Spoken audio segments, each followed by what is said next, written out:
Hello friends, Karthika పురాణము కార్తీక మాసము 30 రోజులు 30 అధ్యాయములు చదవడానికి వీలు లేని వారు విని తరించగలరు. మనకు ఈ వీడియోని స్పాన్సర్ చేస్తున్న వారి వివరాలు. Hello friends, welcome to my video. Friends, మనకు ఈ వీడియోని స్పాన్సర్స్ చేస్తున్న వారు ఎస్బీఓ డిజిటల్ మార్కెటింగ్. వీరు అందరికీ పార్ట్ టైం జాబ్ని ఇస్తూ ఉన్నారు. డైలీ 200కు పైగా సంపాదించుకునే అవకాశం, అది కూడా మన యొక్క ఫ్రీ టైంలో. ఇకపోతే వర్క్ ఓన్లీ. మన యొక్క సోషల్ మీడియాలో కంటెంట్ను షేర్ చేయడం మరియు பப்ளிஷ் చేయడం ద్వారా మన ఇన్కమ్ని సంపాదించుకోవచ్చు. ஸ்கிப் பண்ணாதீங்க, பெரிய தப்பு. தினம் 300 ரூபாய் சம்பாதிக்க அரிய வாய்ப்பு. இன்ஸ்டாகிராம், ஃபேஸ்புக் பயன்படுத்த தெரிந்தால் போதும். Content post and content publishing மூலமா தினம் 300 ரூபாய் சம்பாதிக்கலாம். இந்த வேலை செய்ய 5 நிமிடம் போதும். Work training support, group communication support, all language customer live chat support, முக்கியமா சொந்தமா ஒரு பிசினஸ் ஸ்டார்ட் பண்ற அளவுக்கு உங்களால கற்றுக்கொள்ளவும் முடியும், சம்பாதிக்கவும் முடியும். இந்த வேலை வாய்ப்பு வழங்குவது 5 வருடத்திற்கு மேல ரன் ஆகிட்டு இருக்க நம்ம தமிழ்நாட்டு company school of business organisation private limited. மேலும் விவரங்களுக்கு டிஸ்கிரிப்ஷன்ல கொடுத்திருக்க நம்பருக்கு வாட்ஸ்அப் பண்ணுங்க. ఫ్రెండ్స్, మనము కార్తీక పురాణములోని అధ్యాయములను పఠించడానికి ముందుగా మనము శ్రీ శివస్తోత్రము, శ్రీ విష్ణు స్తోత్రము ఒక్కసారి పఠించి ఆ తర్వాత మనం అధ్యాయంలోనికి వెళదాం. శ్రీ శివస్తోత్రము. వందే శంభు ఉమాపతిం సురగురం వందే జగత్కారణం వందే పన్నగభూషణం మృగధరం వందే పశునాం పతిం వందే సూర్య శశాంక వహ్నీనయనం వందే ముకుంద ప్రియం వందే భక్తజనాశ్రయించ వరదం వందే శివం శంకరం. శ్రీ విష్ణు స్తోత్రం. శాంతాకారం భుజగశయనం పద్మనాభం సురేశం విశ్వాకారం గగనసదృశం మేఘవర్ణం శుభాంగం లక్ష్మీకాంతం కమలనయనం యోగి హృద్యానగమ్యం వందే విష్ణుం భవభయహరం సర్వలోకైకనాథం. కార్తీక పురాణము 28వ అధ్యాయము. కథ పేరు విష్ణు సుదర్శన చక్ర మహిమ. జనక మహారాజా, వింటివా దుర్వాసుని అవస్థలు? తాను ఎంతటి కోపవంతుడైనను వెనక ముందు ఆలోచింపక ఒక మహాభక్తుణ్ణి చిత్తశుద్ధిని శంకించినాడు కనుకనే అట్టి ప్రయాసముల పాలైనాడు. కావున ఎంతటి గొప్ప వారైనను వారు ఆచరించు కార్యములు జాగ్రత్తగా తెలుసుకొనవలెను. అటుల దుర్వాసుడు శ్రీమన్నారాయణ కడ సెలవు పొంది తనను వెన్నంటి తరుముచున్న విష్ణు చక్రాన్ని చూచి భయపడుచూ తిరిగి మళ్ళీ భూలోకానికి వచ్చి అంబరీషుని కడకేగి, అంబరీష, ధర్మపాలక, నా తప్పు క్షమించి నన్ను రక్షింపుము. నీకు నాపై గల అనురాగముతో ద్వాదశీ పారాయణమునకు నన్ను ఆహ్వానించితివి. కానీ నిన్ను కష్టముల పాలు చేసి వ్రతభంగము చేయించి నీ పుణ్యఫలమును నాశనము చేయతల పెట్టి తిని. కానీ నా దుర్బుద్ధి నన్నే వెంటాడి నా ప్రాణములు తీయుటికే సిద్ధమైనది. నేను విష్ణువు కడకేగి ఆ విష్ణు చక్రము వలన ఆపద నుంచి రక్షింపుము అని ప్రార్థించి తిని. ఆ పురాణ పురుషుడు నాకు జ్ఞానోదయము చేసి నీ వద్ద కేగమని చెప్పినాడు. కాన నీవే నాకు శరణ్యము. నేను ఎంతటి తపస్సాలినైనను, ఎంత నిష్ఠగల వాడనైనను నీ నిష్కలంక భక్తి ముందేమీయూ పనిచెయ్యలేదు. నన్నీ విపత్తు నుంచి కాపాడుమని వెనక అనేక విధములుగా ప్రార్థించగా అంబరీషుడు శ్రీమన్నారాయణుని ధ్యానించి, ఓ సుదర్శన చక్రమా, నీకివే నా మనఃపూర్వక వందనములు. ఈ దుర్వాస మహాముని తెలిసియో తెలియకయో తొందరపాటుగా ఈ కష్టములు కొని తెచ్చుకొనెను. అయినను ఇతడు బ్రాహ్మణుడు కాన ఇతనిని చంపవలదు. ఒకవేళ నీ కర్తవ్యమును నీవు నిర్వర్తింప తలచితివేని ముందు నన్ను చంపి ఆ తరువాత ఈ దుర్వాసుని చంపుము. నీవు శ్రీమన్నారాయణుని ఆయుధానివి, నేను శ్రీమన్నారాయణుని భక్తుడను. నాకు శ్రీమన్నారాయణుడు ఇలవేల్పు దైవము.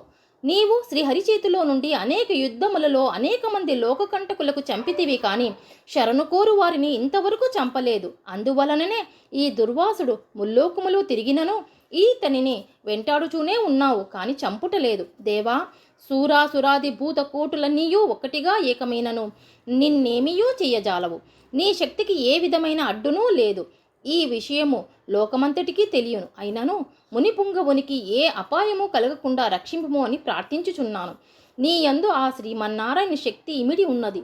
నిన్ను వేడుకొనుచున్న నన్నును శరణు వేడిన ఈ దుర్వాసుని రక్షింపుము అని అనేక విధములుగా స్తుతించుట వలన అతి రౌద్రాకారముతో నిప్పులు గ్రక్కుచున్న విష్ణు చక్రాయుధము అంబరీషుని ప్రార్థనలను శాంతించి, ఓ భక్తాగ్రేశ్వర అంబరీష, నీ భక్తిని పరీక్షించుటకిట్లు చేసి తిని కాని వేరు కాదు. అత్యంత దుర్మార్గులు మహాపరాక్రమవంతులైన మధుకైటభులను దేవతలందరూ ఏకమై కూడా చెంపజాలని మూర్ఖులను నేను దునుమారుట నీ వెరింగుదువు కదా. ఈ లోకములో దుష్ట శిక్షణ శిష్ట రక్షణకై శ్రీహరి నన్ను వినియోగించి ముల్లోకములందు ధర్మమును స్థాపించుచుండును. ఇది ఎల్లరికూ తెలిసిన విషయమే. ముక్కోపియగు దుర్వాసుడు నీపై పగబూని నీ వ్రతమును నశింపచేసి నానా ఇక్కట్లు పెట్టవలనని కన్ను లెర్ర చేసి నీ మీద చూపిన రౌద్రమును నేను తిలకించి తిని నిరపరాధివగు నిన్ను రక్షించి ఈ ముని గర్వమనచవలనని తరుముచున్నాను. ఈతడు కూడా సామాన్యుడు కాడు. ఇతడు రుద్రాంశ సంభూతుడు, బ్రహ్మ తేజస్సు కలవాడు, మహా తపస్సాలి. రుద్ర తేజము భూలోకముల వాసుల అందరూ చంపగలదు గాని శక్తిలో నాకంటే ఎక్కువేమి కాదు.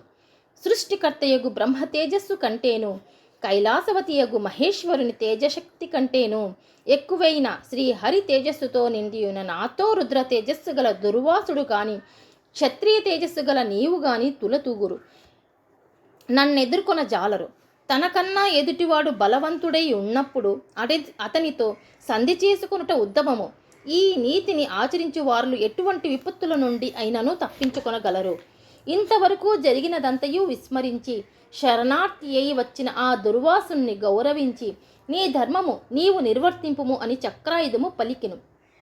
అంబరీషుడు ఆ పలుకులు ఆలకించి, దేవా, నేను గోబ్రాహ్మణాదుల ఎందును స్త్రీల ఎందును గౌరవము గలవాడను. నా రాజ్యములో సర్వజనులు సుఖముగా ఉండవలననియే నా అభిలాష. కాన శరణు కోరిన ఈ దుర్వాసుని నన్ను కరుణించి రక్షింపుము. వేల కొలది అగ్నిదేవతలు కోట్ల కొలది సూర్యమండలములు ఏకమైనను నీ శక్తికి తేజస్సుకు సాటిరావు. నీవు అట్టి తేజోరాశివి. మహావిష్ణువు లోకనిందితులపై లోక కంటకులపై దేవ గో బ్రాహ్మణ హింసాపరులపై నిన్ను ప్రయోగించి వారిని శిక్షించి తన కుక్షియందున్న 14 లోకములను కంటికి రెప్పవలే కాపాడుచున్నాడు.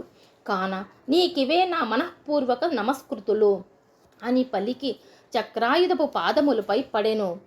అంతట సుదర్శన చక్రము అంబరీషుని లేవదీసి గాఢాలింగన మునర్చి అంబరీష అని నిష్కలంక భక్తికి మెచ్చి తిని విష్ణు స్తోత్రము 3 కాలముల యందును ఎవరు పఠింతురో, ఎవరు దాన ధర్మములతో పుణ్యఫలమును వృద్ధి చేసుకొందురో, ఎవరు పరులను హింసించక పరధనమును ఆశపడక పరస్త్రీలను చేరబెట్టక గోహత్య బ్రాహ్మణహత్య శిశుహత్యాది మహాపాతకములు చెయ్యకుందురో అట్టి వారి కష్టములు నశించి ఇహమందును పరమందును సర్వ సౌఖ్యములతో తులతూగుదురు. కాన నిన్ను దుర్వాసుని రక్షించుచున్నాను. నీ ద్వాదశి వ్రత ప్రభావము చాలా గొప్పది. నీ పుణ్యఫలము ముందు ఈ మునిపుంగవుని తపశ్శక్తి పని చెయ్యలేదు అని చెప్పి అతనిని ఆశీర్వదించి అదృశ్యమయ్యెను. ఇట్లు స్కాంద పురాణాంతర్గత వశిష్ఠ ప్రోక్త కార్తీక మహత్యమందలి 28వ అధ్యాయము 28వ రోజు పారాయణము సమాప్తము.